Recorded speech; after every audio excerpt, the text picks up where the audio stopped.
எப்படி எப்படி இந்த மரத்தை எல்லாம் சரி எடுக்கிறது? ஏதோ காட்டுக்குள்ள வந்த மாதிரி இருக்குது. காட்டுக்குள்ள வந்த மாதிரி இருக்குது. இது வரைக்கும் கொஞ்சம் எல்லாம் வளர்த்தி இதுக்கு மேல எல்லாம் கொஞ்சம் மட்டமா இருக்குது. இந்த கண்ணு மரம்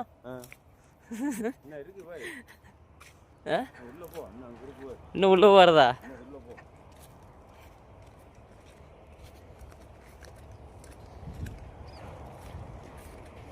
அதுக்கு என்ன பேசிட்டு எப்படி பேசணும்னு சொல்லணும். கேட்டதும் தெரியும். நம்ம சும்மா நம்ம வாட்டுக்கு உள்ள வந்து பூந்துட்டு வச்சுக்க, அப்புறம் நான் மாடிக்கு முடிப்பேன். இது தேவையில்லாத வேலை எனக்கு. என்ன தெளிவா கேட்டுக்கணும்.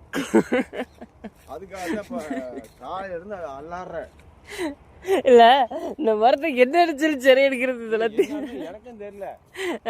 இது ஏதோ காட்டுக்குள்ள கிடக்குற மாதிரி கிடக்குது. இந்த மரத்துல எதுக்கு சரி எடுக்கணும்? அவ்வளோதானே இதில் இதோட அந்த மூலையிலையா? அவ்வளோதான் அதோட.